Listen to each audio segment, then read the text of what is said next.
బోండా జాతి గిరిజనులు. ఈ గిరిజన స్త్రీల యొక్క వేషధారణ ప్రత్యేకంగా ఉంటుంది. వీరు దట్టమైనటువంటి ఒడిస్సా రాష్ట్రంలోని అడవుల్లో నివసిస్తూ ఉంటారు. అడవుల్లోంచి బయట ప్రదేశానికి వీరు రారు. విశాఖ జిల్లాలోని అరకులోయ ప్రాంతంలోను, ఒడిస్సా రాష్ట్రంలోని మల్కాజ్గిరి జిల్లాలో ఈ బోండా జాతి గిరిజనులు ఎక్కువగా నివసిస్తూ ఉన్నారు. మన దేశంలో బోండా తెగ జనాభా దాదాపు 12,000 మంది మాత్రమే. వీరు జనపనారతో వస్త్రాలు తయారు చేసి ధరిస్తూ ఉంటారు.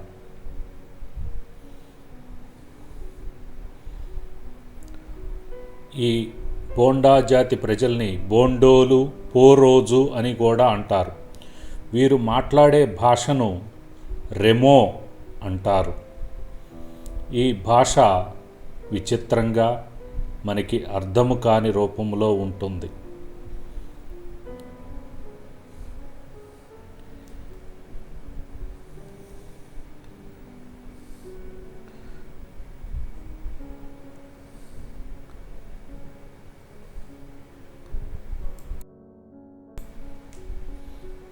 పురుషులు మాత్రమే వేటకు వెళుతూ ఉంటారు. వ్యవసాయం మాత్రము పురుషులు మరియు స్త్రీలు కలిపి చేస్తూ ఉంటారు.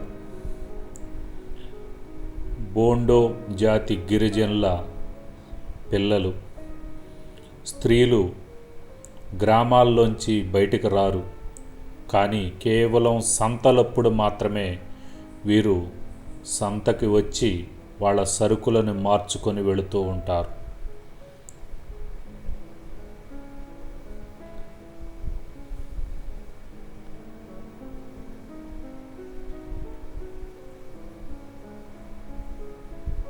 గిరిజనులు జరుపుకునే సంతలను హతా అంటారు. ఈ ప్రాంతంలోకి గిరిజనేతరులు అంటే గిరిజనులు కానివారు కూడా వచ్చేసి ఈ సంతల్లో పాల్గొంటూ ఉంటారు. వీరు పురుషులు కానీ, స్త్రీలు కానీ, పిల్లలు కానీ మత్తు పానీయాలు సేకరిస్తూ ఉంటారు. చెట్ల నుంచి తీసినటువంటి కళ్ళు లాంటి ద్రవాలను తీసుకుంటూ ఉంటారు. వీళ్ళ మెడకి అల్యూమినియం, రాగితో తయారైనటువంటి రింగులు ధరిస్తూ ఉంటారు.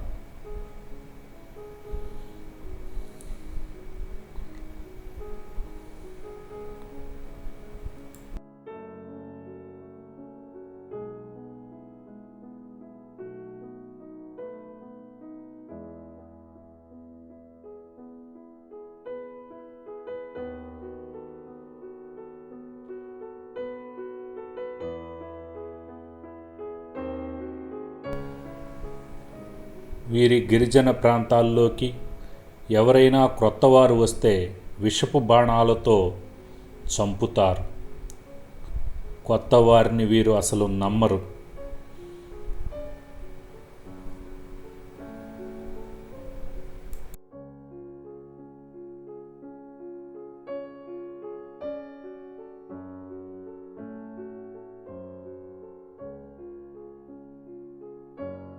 ఈ గిరిజన విద్యార్థులకు ఆంధ్రప్రదేశ్ ప్రభుత్వము, ఒడిస్సా ప్రభుత్వాలు వాళ్ళ ప్రాంతాల్లో పాఠశాలలు నిర్వహిస్తున్నాయి. విద్యతో పాటు ఉచిత భోజన వసతి కల్పించి పాఠశాలను నిర్వహిస్తూ ఉన్నాయి. ఈ గిరిజన జాతి యొక్క అభివృద్ధికి ప్రభుత్వాలు తమ వంతు కృషి చేస్తున్నాయి. గిరిజనులు ఇప్పుడిప్పుడే బాహ్య ప్రపంచంలోకి వచ్చి ఉద్యోగాలు సాధిస్తున్నారు. కానీ గిరిజన గ్రామాల్లో, అడవుల్లో నీరు మురికిగా ఉంటుంది. వర్షాలు పడినప్పుడు మాత్రమే పరిశుభ్రమైనటువంటి నీరు లభిస్తుంది. మిగిలిన రోజులో అపరిశుభ్రమైనటువంటి నీటిని త్రాగి జబ్బున పడుతూ ఉంటారు. సరి అయిన గృహవసతి లేదు, పిల్లలకు బట్టలు లేవు, మానవ అభివృద్ధిలో బాగా వెనుకపడి ఉంటారు.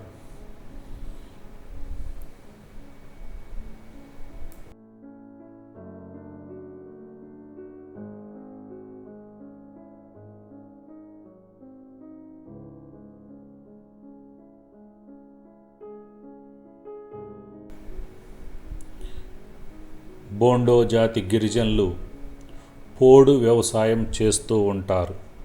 అనగా 2-3 సంవత్సరాలకు ఒకసారి అడవిలోని చెట్లను నరికి కాల్చివేసి ఆ ప్రాంతంలో 2-3 పంటలు పండించుకొని మరొక ప్రాంతానికి వెళ్ళి అక్కడ మరలా చెట్లను నరికి పంటలు పండిస్తూ ఉంటారు. ఈ విధానాన్ని పోడు వ్యవసాయము అంటారు.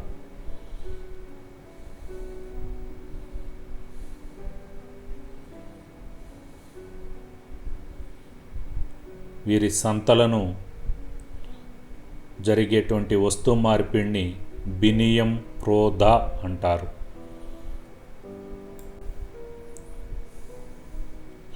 ఐదవ తరగతి పాఠ్యాంశాల కొరకు సోమేపల్లి శ్రీనివాస్ ఛానల్ని చూడండి ఉచితంగా.